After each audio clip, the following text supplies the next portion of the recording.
Yo l'équipe, j'espère que vous allez bien. Aujourd'hui, j'ai envie de vous parler d'un sujet qui, à mon avis, est pas assez discuté, et en tout cas est pas du tout bien discuté, c'est la santé et le body fat. À quel point il faut être gras pour être en bonne santé, aussi quel type de gras, comment devenir gras, et enfin, on va voir un peu toutes les nuances sur le sujet. Déjà, un truc qui est remarqué, c'est que souvent, aujourd'hui, on te recommande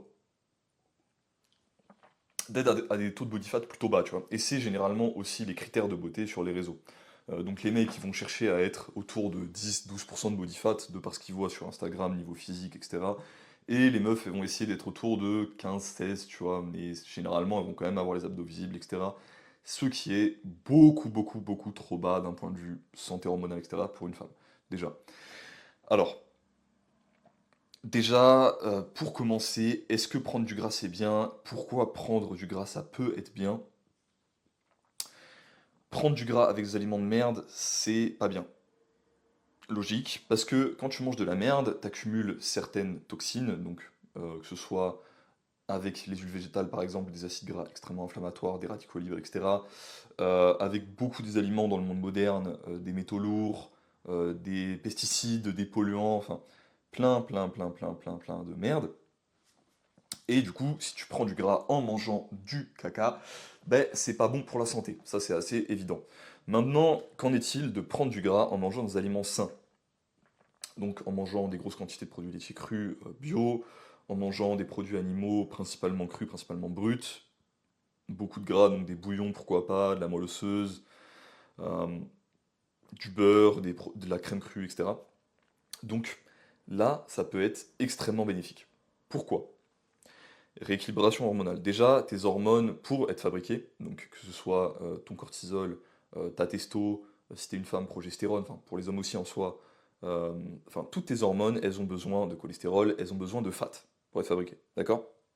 Donc logiquement, donner une abondance de ce gras facilite la production des hormones. Jusqu'à un certain point, parce que le gras peut aussi inhiber la production des hormones quand tu deviens trop gras. C'est pour ça qu'il ne faut pas non plus abuser du truc. L'autre élément qui est important avec cette prise de gras, si tu prends du gras avec des aliments sains, logiquement, tu vas pas te bombarder de toxines en même temps. Qu'est-ce que ça a comme avantage, ça? L'avantage, c'est que le gras, justement, est protectif contre les toxines du monde moderne. Comment? Il les accumule, il les piège. Pourquoi on a envie d'accumuler, de piéger les toxines qu'on a dans notre corps? Si tu ne l'accumules et que tu ne pièges pas dans du gras sous-cutané, donc du gras que tu as sur tes biceps, sur ton ventre, etc., ben, il risque d'aller dans les autres zones gras de ton corps, zones grasses de ton corps, excuse-moi, c'est-à-dire la moelle épinière, autour des organes, le cerveau, et avoir des métaux lourds dans ces zones-là, tu te doutes que c'est pas ouf d'un point de vue santé. Donc moi, ce que je te recommande, généralement, c'est, surtout si t'es un go muscu, si t'es sur une base plutôt sèche, de prendre du gras avec des aliments bruts. Généralement, juste de te mettre à manger brut, de te mettre à manger quelque chose de cohérent d'un point de vue évolutif, d'un point de vue ancestral. Mais bon, ça c'est un sujet dont j'ai déjà abondamment parlé. Maintenant, ton taux de body fat, il n'est pas aussi important, à mon avis, que ton fat total. Et je pense, au final, là, pour le coup, c'est vraiment de la théorisation personnelle. Et je vais vous demander de me suivre, parce que je suis à peu près sûr que j'ai raison, mais j'ai pas de preuves. Donc voilà, vous avez le droit de me dire que j'ai tort. Euh, Pourquoi le body fat total et le body fat pourcentage ne sont pas la même chose? Tu prends deux mecs de 1m70, 1m80, on va dire 1m80. Deux mecs de 1m80. Il y en a un, coureur, il fait 70 kilos, 12% de body fat. Ok, plutôt sec et tout. Voilà. Il a un fat total de, on va faire un petit calcul, 70 kilos fois 0,12, 12% de body fat, il a 8,4 kilos de fat. Ok? C'est logique. Maintenant, tu prends un mec de 1m80 qui est bodybuilder extrêmement dopé. Il fait 140 kilos pour 12% de body fat. Ah, d'accord, mais le bodybuilder, il a le double, il a 16,8 kilos de fat total. Et moi je pense, de ce que je vois dans la recherche, etc., que ton corps, il perçoit certes, enfin, il perçoit une sorte de ratio entre ton body fat pourcentage et ton body fat total. D'où le fait que plus tu es massif, plus tu peux te permettre d'avoir un body fat un peu plus bas et de quand même être en bonne santé. Ok? Ça c'est ma théorie. Donc, mes recommandations en termes de body fat. Généralement pour les hommes, je recommande 15 à 25%. Ok. Pour les femmes, je recommande plutôt 20 à 30%. Alors, je pense que la meilleure range, esthétiquement, enfin avoir un bon rapport esthétique-santé, ça va être 15 à 20 pour les hommes et 20 à 25 pour les femmes. Maintenant, si tu as plus de masse musculaire, tu peux décaler de, je pense, entre 2 et 4%. Ok. Alors tout ça, c'est des choses que je te sors un peu de mon chapeau, que j'ai un peu estimé sur le terrain et sur le tas. Euh, J'espère qu'un jour il y aura des études sur ces sujets-là, mais objectivement, c'est pas le cas. Tu vois, y a pas. Donc, il y a personne qui veut financer ça. Donc voilà, on fait avec ce qu'on a. On fait de l'empirisme, comme on dit.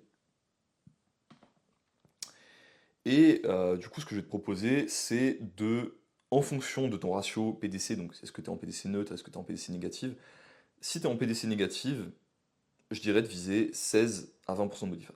Ok. Si tu es en PDC neutre, tu as le droit d'être autour de 15 à 18. Ok. Et si tu es en PDC positive, tu peux te permettre de descendre jusqu'à minimum 1. Point de vue visuel, pas d'un point de vue d'exascan, etc. Juste d'un point de vue visuel. 12 à 14% de body fat. Mais vraiment minimum, tu vois. C'est mieux si t'es au-delà. Moi, je suis au-delà, clairement. Là, je suis en PDC plus 12-13, je crois. PDC plus 12-13, parce que je suis en 1m83, 12, ouais, donc 95 kg, donc 12. PDC plus 12. Et je dois être autour de, je pense, 18% de body fat, peut-être 20. Et il n'y a pas de souci avec ça, ok. Donc voilà, c'est mes recommandations, c'est ce dont je voulais parler au niveau body fat. Pour les femmes, malheureusement, j'ai des coachs chez femmes, mais j'en ai moins. Et j'ai moins de recul sur le sujet. J'aimerais bien avoir l'avis de femmes dans les commentaires d'ailleurs. J'aimerais bien avoir l'avis de Carla aussi sur ce sujet, il faudrait que je lui demande. Et ouais, c'est à peu près tout. J'espère que vous comprenez un peu plus comment avoir un body fat correct pour votre santé. Aussi, régulation hormonale, putain de régulation hormonale. Ok, là aujourd'hui, tu vois, je suis gras. Je suis gras, je suis très gras. Je suis stock, mais je suis gras. Mon visage, tu vois mon visage. Bon, en ce moment, il est un tout petit peu bouffi avec le stress et tout.